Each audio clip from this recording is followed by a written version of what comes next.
Hi, I'm Podurani Manokaran from Bachelor of Human Resources Management. Now I'm going to explain the Kesatuan Pekerjaan Telekom Malaysia Berhad Sarawak Union and Telekom Malaysia Berhad Respondent, award number 2343 of 2023. I'm going to explain about the summary of the case. This is a formal legal document concerning a commercial dispute that was brought before the Sarawak Industrial Court of Malaysia. The disagreement arose due to the interpretation and implementation of the clause in the 12th collective agreement by the National Union of Transport Equipment and Allied Industry Workers and NUT and Kesatuan Pekerja-Pekerja Perusahaan Automobile Nasional Sdn Bhd UPNM.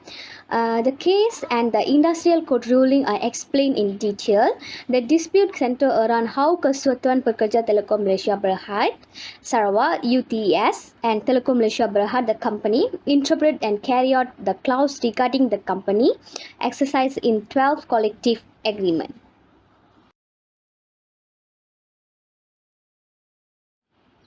Now I'm going to explain this case step to step. In November 2021, the company upgraded 123 non-executive employees in Sarawak who are members of UTS.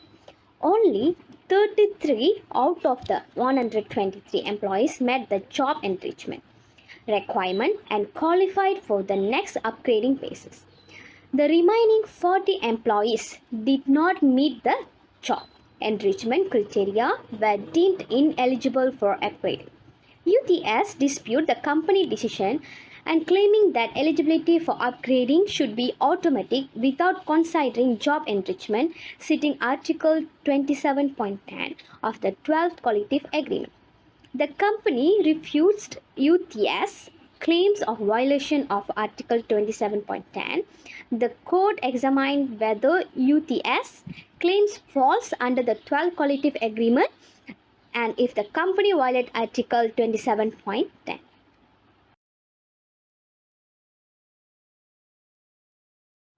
And then Article 27.10 stipulates that non-executive personnel must meet certain qualifications for upgrading.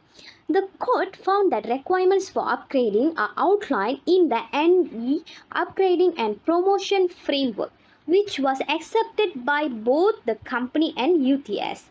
The job enrichment is one of the consent criteria upgrading as per the NE Upgrading and Promotion Framework.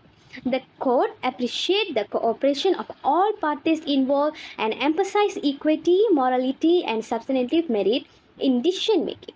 The court disregards attempts alter to the nature of the case, focusing on retrenchment rather than constructive dismissal.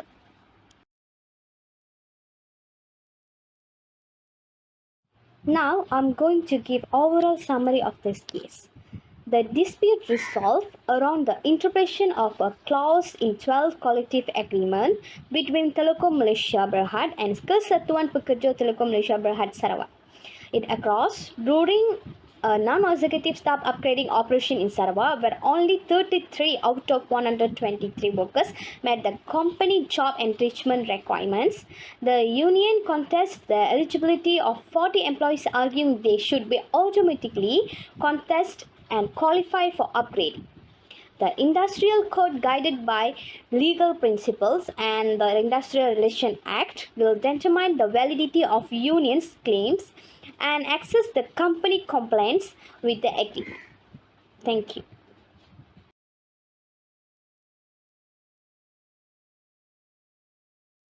Hi, my name is Pachakaleshwaran Saranan. My metric number is 42230000501.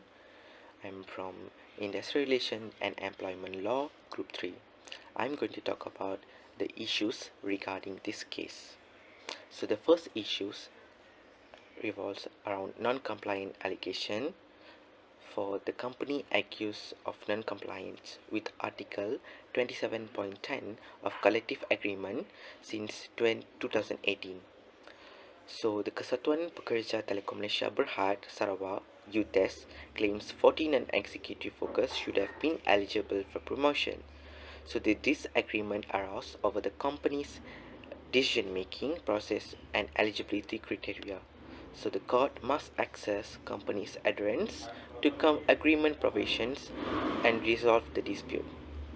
So the second issue is scope of collective agreement, focus on retrospective enforcement period and agreement's term. So the Article 5 states that agreements effective from January 1, 2032 for 3 years. So the court have to analyze the relevance and appliance of agreement to ongoing dispute. So the court also needs to examine the examination of agreements, effective date, length, and enforceability for clarity. And the third issue is about the upgrading criteria. The conflicts over interpretation of Article 27.10 in upgrading excess of non-executive workers. So the company's decision based on job enrichment criteria leading to 40 workers deemed ineligible. So the UTES challenges decision and arguing for immediate upgrade without job enrichment consideration. So the industrial court reviews the evidence retroactively to access the compliance with collective agreement. Thank you.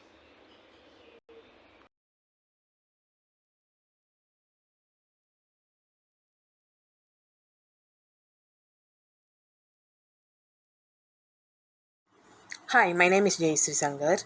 Today I would like to talk about what are the acts or laws related to this case. First, the Industrial Religion Act 1967. In this act has four sections, which is firstly section 20 cross 3. The Industrial Religion Act 1967 allows the Minister of Human Resources to refer trade disputes to the Industrial Court for resolution. This led to the Industrial Court's involvement in the dispute between UTES and Telekom Malaysia Berhad. This process ensures that industrial disputes are resolved in a fair and impartial manner through legal channels. Next, Section 9, Interpretation of Collective Agreement. The controversy revolves around the interpretation of the 12th collective agreement between the company and the union as per Section 90 cross 1. Section 30. Functions of the Industrial Court. The Industrial Court's power include adjudicating cases, assessing parties' rights and liabilities, and issuing awards to settle disputes, interpreting collective agreements, determining company breaches, and resolving disagreements. Lastly, Section 56. Unfair dismissal. Section 56 defines unfair dismissal and assesses its unfairness, applicable in cases where the union claims constructive dismissal as it provides remedies for the disgruntled employees. Next, Act is Evidence Act 1950 in Section 92. In Section 92 of the Evidence Act of 1950 guides courts to interpret written contracts based on the contract's words without external evidence. In UTES versus Telekom Malaysia Berhad, the Industrial Court really on the collective agreements when assessing the parties' rights and obligations, focusing on the agreements, terms, and clauses in the instrument without considering other evidence. Last act is Contract Act 1950. In this act, separate three principles. Firstly, offer and acceptance.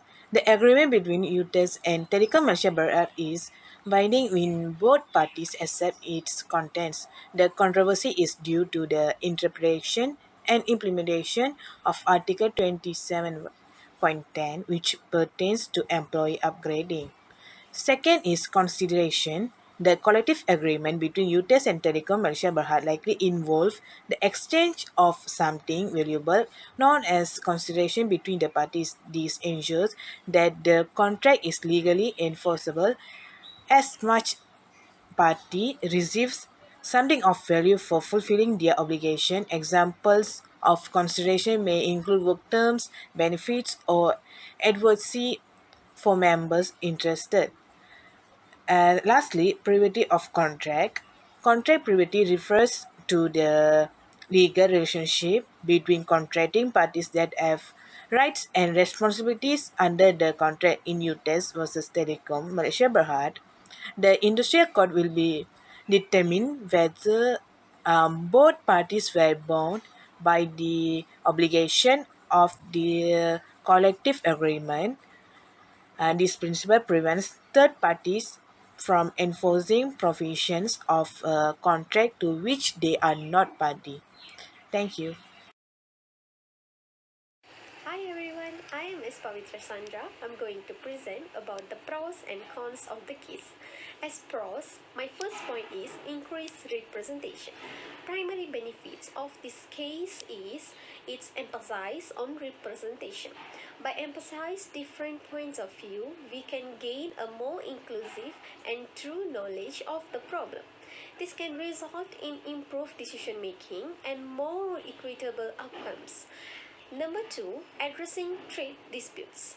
The case study allows for in-depth exploration and analysis of trade conflicts. It helps pupils to appreciate the complexities of the situation, such as economic aspect, political consideration, and cultural ramification. By investigating these disagreements, can gain a better knowledge of international relations and trade dynamics. Number three, learning opportunity. The case study provides with an invaluable learning opportunity. It enables individuals to apply theoretical information to real world situations, which improve their critical thinking and problem solving abilities. My second point, cons. As the first point in cons, limited context. One potential limitation of this case study is a lack of detailed context. Without all of the information, it can be difficult to completely understand the complexities of the situation. Number two, lack of alternative perspective. Depends on how the case study is designed, it may be provide a biased or one-sided view of the issue. This may be impaired the ability to examine the situation objectively and explore alternative viewpoints. As my last point in cons, generalization.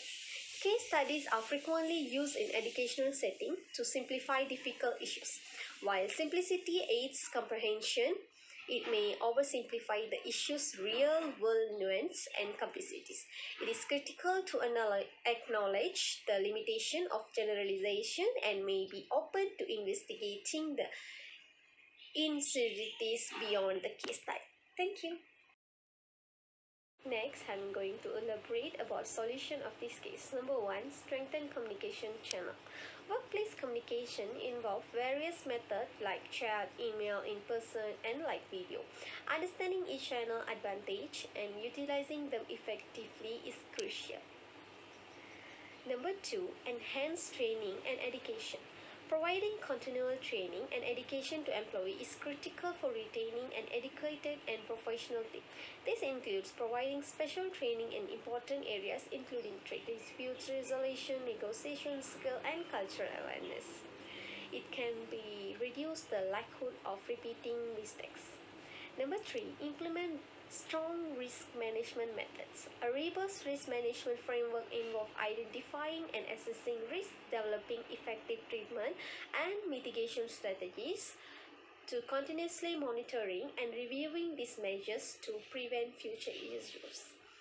Number three, establish a culture of accountability is crucial for avoiding future problems. This includes clearly defining roles and responsibilities, establishing performance goals, and holding people accountable for their action. Next, continuously monitor and evaluate process. Regularly examining and assessing organizational process is critical for identifying areas for development. This includes conducting post-incident evaluation, identify root causes, and adapting adjustment to prevent such problems in the future. Lastly, by constantly monitoring and assessing process, the organization can secure improve outcomes. Thank you. In conclusion, what we learn from this case is importance of clear criteria. It is crucial for companies to establish clear and transparent criteria for employee promotion and upgrade. This helps ensure fairness and reduce the likelihood of disputes. Secondly, adherence of collective agreement. Employee and unions should adhere to the terms outlined in collective agreement. Any deviation or dispute should be addressed through proper channels such as arbitration or legal proceeding. And lastly, documentation and proof. Companies should retain detailed documentation and proof to back their choices, especially when facing legal challenges. This can include such as promotion framework agreements and meeting minutes. Thank you.